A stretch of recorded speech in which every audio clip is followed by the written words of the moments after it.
CSS unit series, absolute length unit overview and implementation. So this is day 15. Hello web developers, Krishna Sharma here from Kredict and welcome to day 15 of our CSS unit series.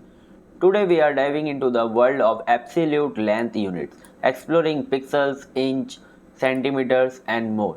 Subscribe if you are ready to master this fixed unit for your precise control over your design. So let's start.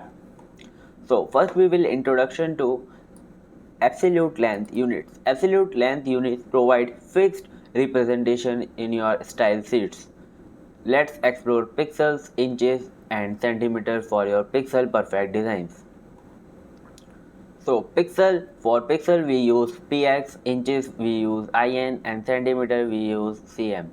Overview, we will start with pixel, the most common absolute unit, followed by inches and centimeter. This unit offers stability and precision in your web layouts. So here we have this. Just I have to make a index.html.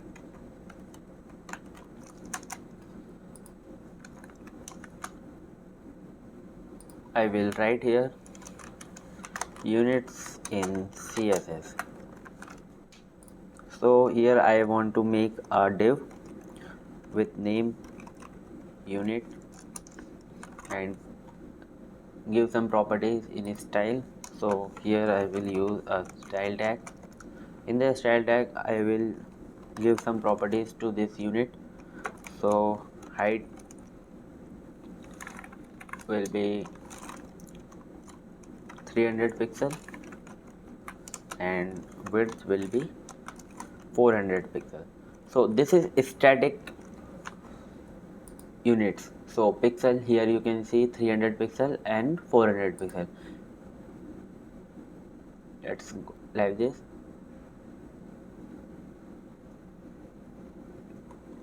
So here first we have to give a background color to this.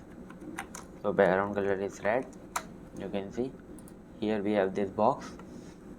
So if we resize this window, so length of box will not change. You can see because this is static. The length of box is static now. I hope you are getting this.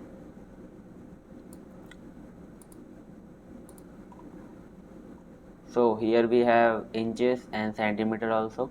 So let's give also this. This is work as same like pixel but have different units, different measurements. So here width is 2 inch and height is 3 centimeter. You can see the height is 3 centimeter and width is 3 inch.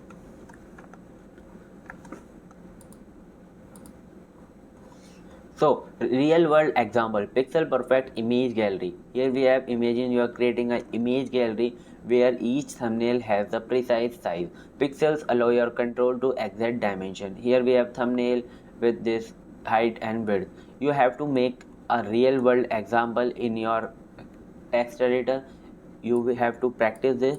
So let's make some here units more like this. So if I copy this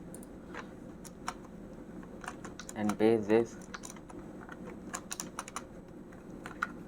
you can see here I have more boxes. So if I give a margin to it, like I want to give a margin 20 pixel, so we can give gap to them. I hope you are getting. So if you are excited about mastering absolute length units, hit like and let me know your favorite unit in the comment. So these units are static now. In the upcoming video we also going to see absolute more and relative units. I hope you getting all this. Subscribe for more daily coding adventure. Today we will explore practical use cases with absolute unit. Stay tuned. So thanks for joining me on day 15. I am Krishna Sharma from Kredict signing off. Let's bring precision to our design with absolute length units.